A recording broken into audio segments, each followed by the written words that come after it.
सन 1696 ਉਹ ਸਮਾਂ ਸੀਗਾ ਜਦ ਤੱਕ ਧੰਨ ਸ਼੍ਰੀ ਗੁਰੂ ਗੋਬਿੰਦ ਸਿੰਘ ਸਾਹਿਬ ਜੀ ਦੇ ਜੀਵਨ ਦੇ ਵਿੱਚ 5 ਜੰਗਾਂ ਹੋ ਚੁੱਕੀਆਂ ਸੀਗੀਆਂ। सन 1696 ਤੋਂ ਲੈ ਕੇ सन 1699 ਜਦ ਖਾਲਸਾ ਦੀ ਸਿਰਜਣਾ ਹੋਈ, क्या आप जी ਉਹਦੇ ਵਿੱਚ ਦਾ ਇਤਿਹਾਸ ਜਾਣਨਾ ਚਾਹੋਗੇ?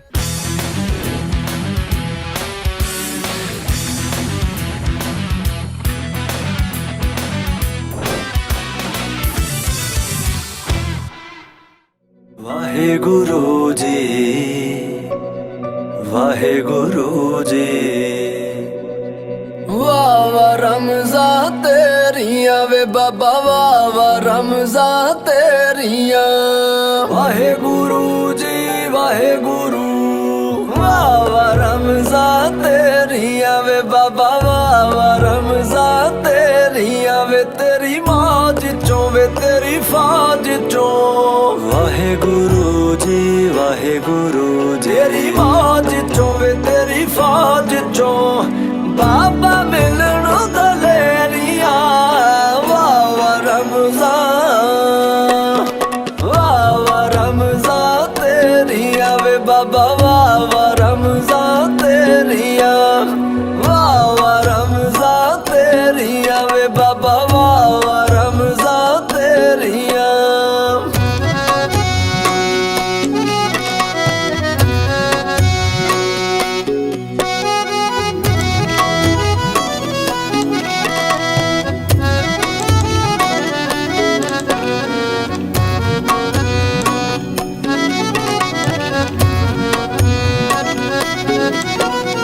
ਜਿਉਂਦਿਆਂ ਦੇ ਵਿੱਚ ਕਰਿਆ ਸੀ ਜੋਸ਼ ਐਸਾ ਭਰਿਆ ਸੀ।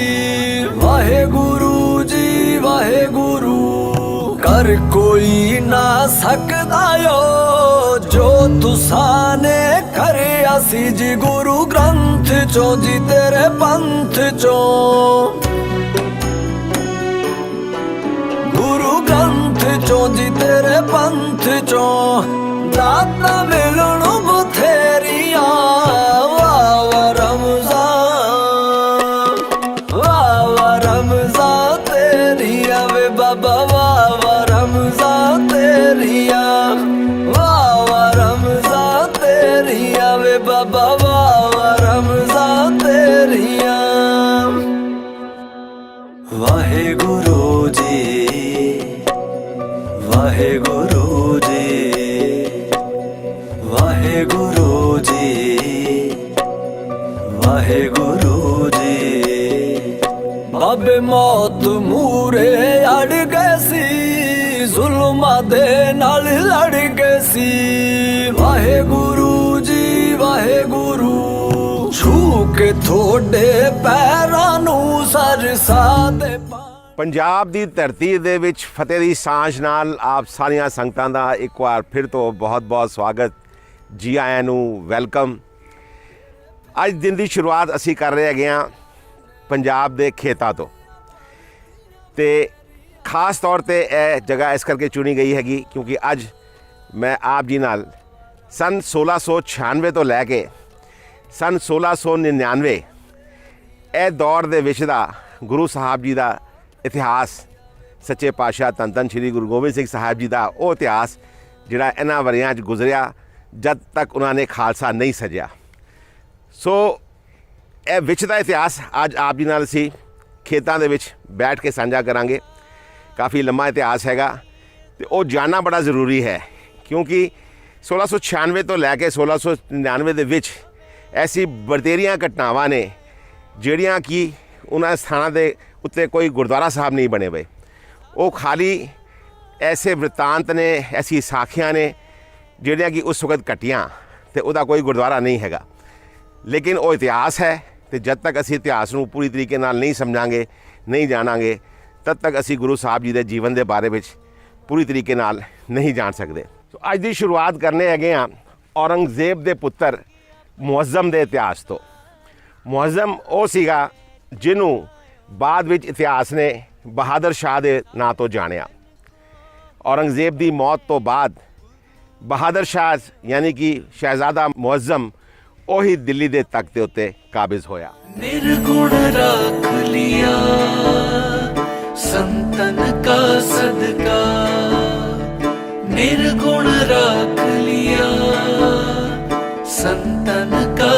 का। ਨਦੌਣ ਦੀ ਜੰਗ ਤੋਂ ਬਾਅਦ ਤੇ ਦਿਲਾਵਰ ਖਾਂ ਤੇ ਆਲਿਫ ਖਾਂ ਦੀ ਕਰਾਰੀ ਹਾਰ ਤੋਂ ਉਪਰੰਤ ਹੁਸੈਨੀ ਤੇ ਜੁਝਾਰ ਖਾਂ ਰਾਜਪੂਤ ਦਾ ਮਾਰਾ ਜਾਣਾ, ਇਹ ਸਾਰੀਆਂ ਚੀਜ਼ਾਂ ਔਰੰਗਜ਼ੇਬ ਵਾਸਤੇ ਚਿੰਤਾ ਦਾ ਸਬਬ ਬਣ ਗਈਆਂ। ਉਹਨੇ ਦੱਖਣ ਵਿੱਚ ਹੀ ਆਪਣੇ ਪੁੱਤਰ ਸ਼ਹਿਜ਼ਾਦਾ ਮੁਅੱਜ਼ਮ ਨੂੰ ਬੁਲਾਇਆ ਤੇ ਆਖਿਆ ਕਿ ਉਹ ਜਾ ਕੇ ਪੰਜਾਬ ਵਿੱਚ ਸ਼ਾਂਤੀ ਬਹਾਲ ਕਰੇ। ਇਤਿਹਾਸਕਾਰ ਦੱਸਦੇ ਨੇ ਕਿ ਮੁਅੱਜ਼ਮ ਲਾਹੌਰ ਪਹੁੰਚਿਆ। ਉਸ ਵਕਤ ਲਾਹੌਰ ਜਿਹੜਾ ਹੈਗਾ ਉਹ ਪੰਜਾਬ ਦਾ ਹਿੱਸਾ ਹੋਇਆ ਕਰਦਾ ਸੀਗਾ, ਬਾਅਦ ਵਿੱਚ ਹਿੰਦੁਸਤਾਨ ਤੇ ਪਾਕਿਸਤਾਨ ਬਣਿਆ ਤੇ ਲਾਹੌਰ ਪਾਕਿਸਤਾਨ ਵਾਲੇ ਪੰਜਾਬ ਵਿੱਚ ਚਲਾ ਗਿਆ। ਉਸ ਜ਼ਮਾਨੇ ਦੇ ਅੰਦਰ ਇਹ ਸਾਰਾ ਕੁਝ ਇਕੱਠਾ ਹੋਇਆ ਕਰਦਾ ਸੀਗਾ।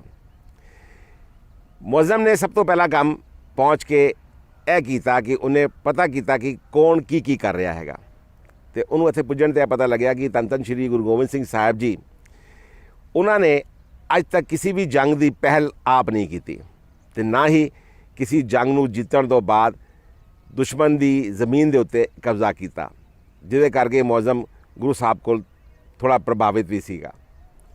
ਫਿਰ ਉਹਨੇ ਪਹਾੜੀ ਰਾਜਿਆਂ ਨੂੰ ਸਭ ਨੂੰ ਬੁਲਾਇਆ ਤੇ ਆਖਿਆ ਕਿ ਜਾਂ ਤੁਸੀਂ ਸਾਡਾ ਟੈਕਸ ਜਿਹੜਾ ਕਿ ਲਗਾਨ ਜਾਂ ਕਰ ਜਿਹਨੂੰ ਕਹਿੰਦੇ ਸੀਗੇ ਉਹ ਸਾਨੂੰ ਚੁਕਾਓ, ਵਰਨਾ ਲੜਨ ਵਾਸਤੇ ਤਿਆਰ ਹੋ ਜਾਓ।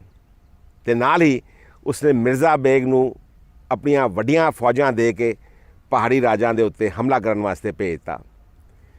ਮੁਗਲ ਫੌਜਾਂ ਦਾ ਸਾਹਮਣਾ ਪਹਾੜੀ ਰਾਜੇ ਇਕੱਲਾ ਨਹੀਂ ਕਰ ਸਕਦੇ ਸੀਗੇ। ਉਹ ਫੌਜਾਂ ਦੇਖ ਕੇ ਡਰ ਗਏ ਤੇ ਉਹਨਾਂ ਨੇ ਹੱਥ ਜੋੜ ਬੇਨਤੀ ਕਰ ਸਾਰੇ ਟੈਕਸ, ਸਾਰੇ ਕਰ ਲਗਾਨ ਜਿਹੜੇ ਸੀਗੇ ਉਹ ਮੁਅੱਜ਼ਮ ਨੂੰ ਦੇ ਦਿੱਤੇ।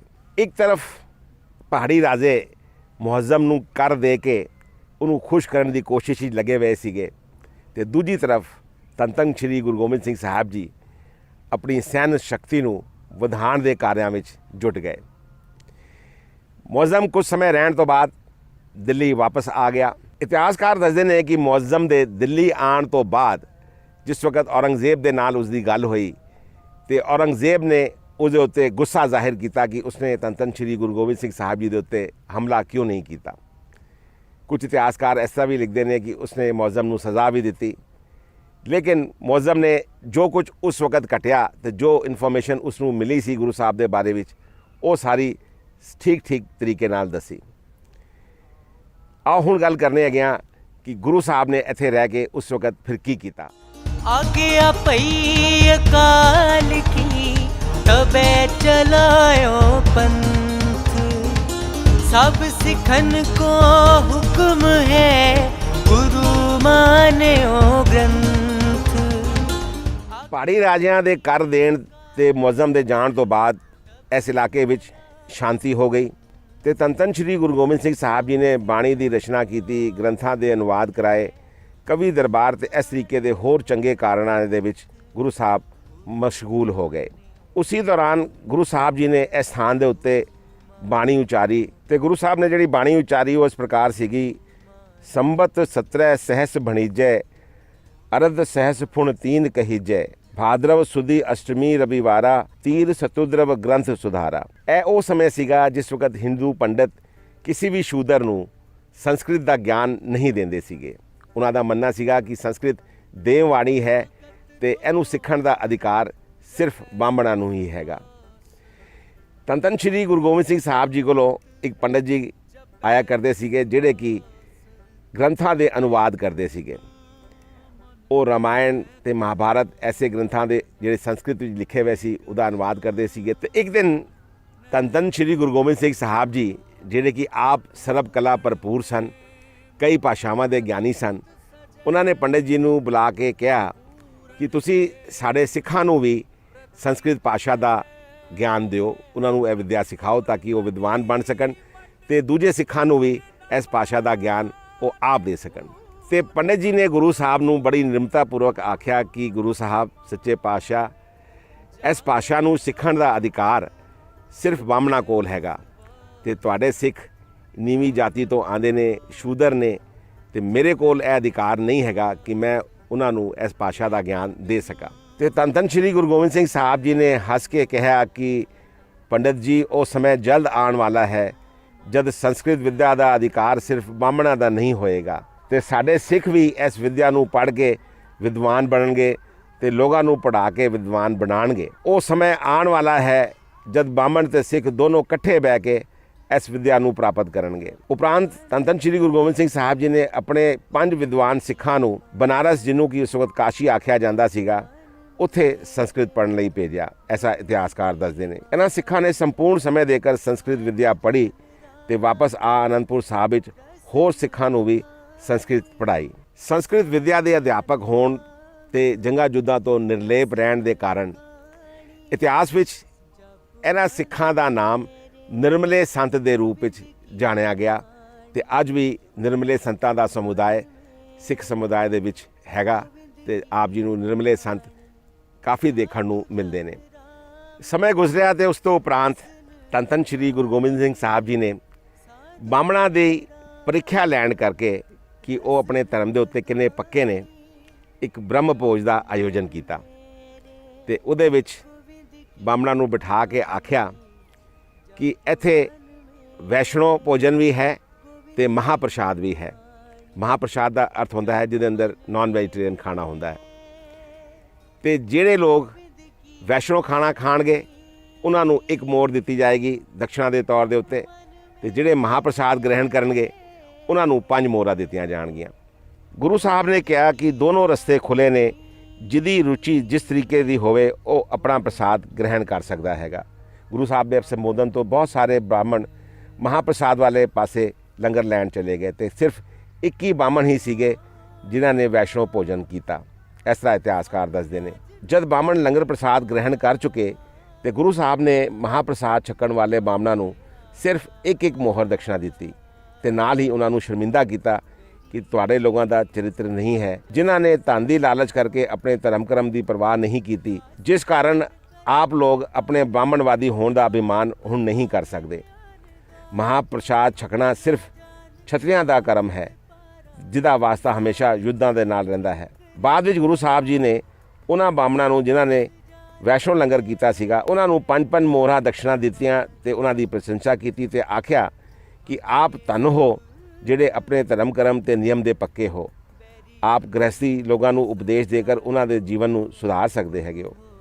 ਫਿਰ ਸਤਿਗੁਰੂ ਜੀ ਨੇ ਸਿੱਖਾਂ ਨੂੰ ਕਿਹਾ ਕਿ ਇਹ ਬ੍ਰਾਹਮਣ ਆਪਣੇ ਧਰਮ ਤੇ ਨਿਯਮ ਦੇ ਪੱਕੇ ਹਨ, ਸਨਮਾਨ ਦੇ ਯੋਗ ਹਨ।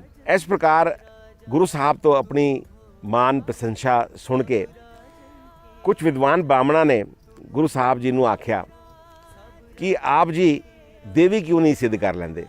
ਦੇਵੀ ਸਿੱਧ ਕਰਨ ਤੋਂ ਬਾਅਦ ਤੁਹਾਡੀ ਵਿਜੈ ਦੁਸ਼ਮਣਾਂ ਤੇ ਹਮੇਸ਼ਾ ਹੋਏਗੀ ਤੇ ਕੋਈ ਵੀ ਦੁਸ਼ਮਣ ਆਪ ਜੀ ਦੇ ਅੱਗੇ ਨਾ ਟਿਕ ਸਕੇਗਾ, ਨਾ ਆਪ ਜੀ ਨੂੰ ਹਰਾ ਸਕੇਗਾ। ਗੁਰੂ ਸਾਹਿਬ ਮਨ ਵਿੱਚ ਮੁਸਕਰਾਏ ਤੇ ਉਹਨਾਂ ਨੇ ਪੁੱਛਿਆ ਕਿ ਹੈ ਕੋਈ ਐਸਾ ਤੁਹਾਡੇ ਕੋਲੋਂ ਵਿਦਵਾਨ ਜਿਹੜਾ ਕਿ ਦੇਵੀ ਨੂੰ ਸਿੱਧ ਕਰ ਸਕਦਾ ਹੋਵੇ। ਤੇ ਕੁਝ ਬ੍ਰਾਹਮਣਾਂ ਨੇ ਪੰਡਤ ਕੇਸ਼ੋ ਦਾਸ ਦਾ ਨਾਂ ਚੁੱਕਿਆ ਜਿਹੜਾ ਕਿ ਕਾਸ਼ੀ ਵਿੱਚ ਰਹਿੰਦਾ ਸੀਗਾ ਤੇ ਕਿਹਾ ਕਿ ਉਹ ਬਹੁਤ ਵਿਦਵਾਨ ਹੈ ਤੇ ਉਹ ਦੇਵੀ ਨੂੰ ਸਿੱਧ ਕਰ ਸਕਦਾ ਹੈਗਾ। ਆ ਹੁਣ ਆਪ ਜੀ ਨੂੰ ਦੱਸਣੇ ਹੈਗੇ ਆ ਕਿ ਉਹ ਦੇਵੀ ਦਾ ਚਮਤਕਾਰ, ਉਹ ਦੇਵੀ ਕਿਸ ਤਰ੍ਹਾਂ ਸਿੱਧ ਹੋਈ ਕਿ ਨਹੀਂ ਹੋਈ ਤੇ ਕੀ ਘਟਨਾ ਵਾਪਰੀ। ਤੂੰ ਠਾਕੁਰ स्वामी प्रभ मेरा, तू ठाकुर स्वामी प्रभ मेरा। ਜਦ ਬ੍ਰਹਮ ਭੋਜ ਗ੍ਰਹਿਣ ਕਰਕੇ ਪੰਡਤ ਆਪਣੇ ਆਪਣੇ ਘਰਾਂ ਨੂੰ ਚਲੇ ਗਏ, ਉਹਨਾਂ ਵਿੱਚੋਂ ਕਿਸੇ ਇੱਕ ਨੇ ਕਾਸ਼ੀ ਦੇ ਪੰਡਤ ਕੇਸ਼ੋ ਦਾਸ ਨੂੰ ਦੱਸਿਆ ਕਿ ਗੁਰੂ ਗੋਬਿੰਦ ਸਿੰਘ ਜੀ ਇਸ ਵਕਤ ਅਨੰਦਪੁਰ ਸਾਹਿਬ ਵਿੱਚ ਰਹਿੰਦੇ ਨੇ ਤੇ ਉਹ ਇਸ ਦੇਸ਼ ਤੋਂ ਜ਼ਾਲਿਮ ਤੇ ਜ਼ੁਲਮ ਨੂੰ ਦੂਰ ਕਰਨਾ ਚਾਹੁੰਦੇ ਨੇ ਤੇ ਇਸ ਕਾਰ ਲਈ ਉਹਨਾਂ ਨੂੰ ਦੇਵੀ ਸ਼ਕਤੀ ਦੀ ਲੋੜ ਹੈਗੀ ਤੇ ਉਹ ਕਿਸੇ ਐਸੇ ਵਿਦਵਾਨ ਪੰਡਤ ਦੀ ਖੋਜ ਵਿੱਚ ਨੇ ਜੋ ਉਹਨਾਂ ਨੂੰ ਦੇਵੀ ਸਿੱਧ ਕਰਾ ਦੇਵੇ ਤੇ ਉਸ ਪੰਡਤ ਨੂੰ ਉਹ ਮੂੰਹ ਮੰਗਾ ਧਨ ਵੀ ਦੇਣਗੇ। ਇਹ ਸਾਰੀ ਗੱਲਾਂ ਸੁਣ ਕੇ ਪੰਡਤ ਕੇਸ਼ੋ ਦਾਸ ਅਨੰਦਪੁਰ ਸਾਹਿਬ ਆ ਗਿਆ। ਗੁਰੂ ਸਾਹਿਬ ਜੀ ਨਾਲ ਉਹਨੇ ਗੱਲਬਾਤ ਕੀਤੀ ਤੇ ਕੇਸ਼ੋ ਦਾਸ ਨੇ ਹਵਨ ਕਰਨ ਵਾਸਤੇ ਬਹੁਤ ਸਾਰੀ ਸਮੱਗਰੀ ਘੀ ਮੰਗਵਾ ਨੈਣਾ ਦੇਵੀ ਦੇ ਟੀਲੇ ਦੇ ਉੱਤੇ ਇੱਕ ਹਵਨ ਕੁੰਡ ਰਚਿਆ ਤੇ ਵਿਸਾਖ ਦੀ ਪੂਰਨਿਮਾ ਵਾਲੇ ਦਿਨ ਹਵਨ ਦਾ ਕਾਰ ਆਰੰਭ ਕੀਤਾ। ਜਦ 9 ਮਹੀਨੇ ਲਗਾਤਾਰ ਦਿਨ ਪ੍ਰਤੀ ਦਿਨ ਪੰਡਤ ਵੇਦ ਮੰਤਰਾਂ ਤੇ ਪਾਠ ਕਰਦਾ ਤੇ ਕੁੰਡ ਵਿੱਚ ਆਹੂਤੀਆਂ ਡਾਲਦਾ ਰਿਹਾ ਤੇ ਕੋਈ ਦੇਵੀ ਪ੍ਰਗਟ ਨਾ ਹੋਈ ਤੇ ਇੱਕ ਦਿਨ ਧੰਨ ਧੰਨ ਸ਼੍ਰੀ ਗੁਰੂ ਗੋਬਿੰਦ ਸਿੰਘ ਸਾਹਿਬ ਜੀ ਨੇ ਸਾਰੀ ਹਵਨ ਦੀ ਸਮੱਗਰੀ ਚੁੱਕ ਕੇ ਉਸ ਹਵਨ ਕੁੰਡ ਵਿੱਚ ਪਾ ਦਿੱਤੀ, ਜਿਸ ਕਰ ਵੱਡੀ ਵੱਡੀ ਅੱਗ ਦੀ ਲਪਟਾਂ ਉੱਠਣੀਆਂ ਸ਼ੁਰੂ ਹੋ ਗਈਆਂ ਜਿਹੜੀਆਂ ਕਿ ਦੂਰੋਂ ਨਜ਼ਰ ਆਉਂਦੀਆਂ ਸੀਗੀਆਂ। ਗੁਰੂ ਸਾਹਿਬ ਜੀ ਨੇ ਉਸ ਵਕਤ ਆਪਣੀ ਸਿਰੀ ਸਾਹਿਬ ਯਾਨੀ ਕਿ ਤਲਵਾਰ ਨੂੰ ਕੱਢਿਆ ਤੇ ਹੱਥ 'ਚ ਲਹਿਰਾਇਆ। ਅੱਗ ਦੀ ਲਪਟਾਂ ਤੇ ਨਾਲ ਸਿਰੀ ਸਾਹਿਬ ਦੀ ਚਮਕ ਨਾਲ ਇੱਕ ਅਜੀਬ ਕਿਸਮ ਦੀ ਬਿਜਲੀ ਚਮਕੀ ਤੇ ਲੋਕਾਂ ਨੂੰ ਲੱਗਿਆ ਕਿ ਸ਼ਾਇਦ ਦੇਵੀ ਪ੍ਰਗਟ ਹੋ ਗਈ ਹੈਗੀ, ਜਦਕਿ ਵਾਸਤਵ ਵਿੱਚ ਗੁਰੂ ਸਾਹਿਬ ਦੇ ਉਚਾਰਨ ਦੇ ਹਿਸਾਬ ਨਾਲ ਸ਼ਕਤੀ ਜਿਹੜੀ ਇਨਸਾਨ ਦੇ ਹੱਥ ਵਿੱਚ ਹੁੰਦੀ ਹੈਗੀ, ਯਾਨੀ ਕਿ ਸਾਡੀ ਤਲਵਾਰ, ਉਹ ਵੀ ਦੇਵੀ ਹੈਗੀ। ਇਸ ਬਾਰੇ ਵਿੱਚ ਲੋਕਾਂ ਦੇ ਵੱਖਰੇ ਵੱਖਰੇ ਮਤ ਵੀ ਨੇ, ਲੇਕਿਨ ਜੋ ਇਤਿਹਾਸਕਾਰਾਂ ਨੇ ਦੱਸਿਆ ਹੈਗਾ ਤੇ ਅਲੱਗ-ਅਲੱਗ ਇਤਿਹਾਸਕਾਰਾਂ ਨੇ ਇਸ ਚੀਜ਼ ਦਾ ਵਰਣਨ ਅਲੱਗ-ਅਲੱਗ ਤਰੀਕੇ ਨਾਲ ਕੀਤਾ ਹੈਗਾ, ਤੇ ਜੋ ਦਾਸ ਨੂੰ ਥੋੜ੍ਹੀ ਬਹੁਤ ਸਮਝ ਆਉਂਦੀ ਹੈ ਉਹਦੇ ਹਿਸਾਬ ਨਾਲ ਸ਼ਕਤੀ ਦਾ ਪ੍ਰਤੀਕ ਸਾਡੀ ਸ੍ਰੀ ਸਾਹਿਬ, ਉਸ ਨੂੰ ਹੀ ਦੇਵੀ ਮੰਨਿਆ ਗਿਆ ਹੈ। ਸਮੇਂ ਗੁਜ਼ਰਦਾ ਹੈ ਤੇ ਸਨ 1698 ਦੇ ਵਿੱਚ, ਯਾਨੀ ਕਿ 1698 ਦੇ ਵਿੱਚ ਗੁਰੂ ਸਾਹਿਬ ਜੀ ਦੇ ਘਰ ਵਿੱਚ ਇੱਕ ਹੋਰ ਖੁਸ਼ੀ ਆਉਂਦੀ ਹੈਗੀ, ਇੱਕ ਹੋਰ ਪੁੱਤਰ ਦਾ ਜਨਮ ਹੁੰਦਾ ਹੈ। ਜੰਗਾਂ ਦੇ ਵਿੱਚ ਫਤਿਹ ਹਾਸਿਲ ਕਰਨ ਦੇ ਕਾਰਨ ਗੁਰੂ ਸਾਹਿਬ ਆਪਣੇ ਪੁੱਤਰ ਦਾ ਨਾਮ ਸਾਹਿਬਜ਼ਾਦਾ ਫਤਿਹ ਸਿੰਘ ਰੱਖਦੇ ਨੇ। ਸਾਹਿਬਜ਼ਾਦਾ ਫਤਿਹ ਸਿੰਘ ਜੀ ਦੇ ਜਨਮ ਤੇ ਦੇਵੀ ਦਾ ਚਮਤਕਾਰ ਖਤਮ ਕਰਨ ਤੋਂ ਉਪਰੰਤ ਧੰਨ ਧੰਨ ਸ਼੍ਰੀ ਗੁਰੂ ਗੋਬਿੰਦ ਸਿੰਘ ਸਾਹਿਬ ਜੀ ਨੇ ਆਪਣੇ ਦੀਵਾਨ ਨੰਦ ਚੰਦ ਨੂੰ ਆਗਿਆ ਦੇ ਕਰ ਦੇਸ਼ ਪ੍ਰਦੇਸ਼ ਦੇ ਵਿੱਚੋਂ ਸਾਰੇ ਸਿੱਖਾਂ ਨੂੰ ਇੱਕ ਹੁਕਮਨਾਮਾ ਭੇਜਿਆ। ਹੁਣ ਇਹ ਸੀਗਾ ਇਸ ਪੂਰੇ ਇਤਿਹਾਸ ਦਾ ਟਰਨਿੰਗ ਪੁਆਇੰਟ। ਉਸ ਹੁਕਮਨਾਮੇ ਦੇ ਵਿੱਚ ਸਾਰਿਆਂ ਸਿੱਖਾਂ ਨੂੰ ਤਾਕੀਦ ਕੀਤੀ ਗਈ ਸੀਗੀ ਕਿ ਉਹ ਵਿਸਾਖੀ ਦੇ ਮੌਕੇ ਦੇ ਉੱਤੇ ਅਨੰਦਪੁਰ ਸਾਹਿਬ ਪਹੁੰਚਣ। ਮੇਲੇ ਦੇ ਵਿੱਚ ਹਲੇ 1.5-2 ਮਹੀਨੇ ਦਾ ਸਮੇਂ ਸ਼ੇਸ਼ ਸੀਗਾ, ਇਸ ਲਈ ਹੁਕਮਨਾਮਾ ਸਾਰਿਆਂ ਨੂੰ ਠੀਕ ਸਮੇਂ ਦੇ ਉੱਤੇ ਮਿਲ ਗਿਆ।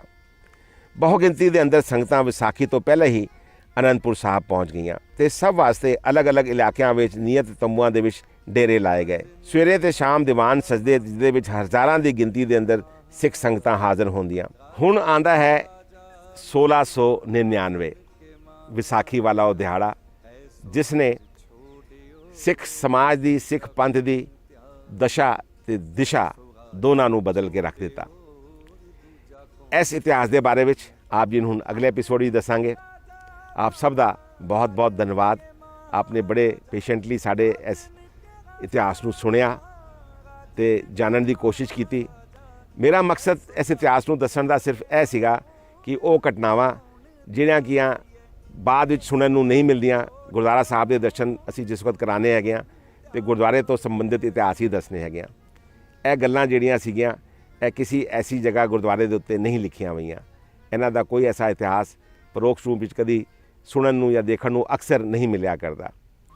ਤੇ ਮੈਨੂੰ ਇਹ ਲੱਗਿਆ ਕਿ ਇਸ ਇਤਿਹਾਸ ਨੂੰ ਵੀ ਆਪ ਜੀ ਨਾਲ ਸਾਂਝ ਪਾਉਣਾ ਬਹੁਤ ਜ਼ਰੂਰੀ ਹੈ। ਇਸ ਕਰਕੇ ਅਸੀਂ ਇਹ ਐਪੀਸੋਡ ਬਣਾਇਆ ਤਾਂ ਕਿ ਆਪ ਨੂੰ ਉਨ ਸਾਰੀ ਘਟਨਾਵਾਂ ਦਾ ਬਿਓਰੇਵਾਰ ਗਿਆਨ ਹੋ ਸਕੇ ਤੇ ਅੱਗੇ ਵੀ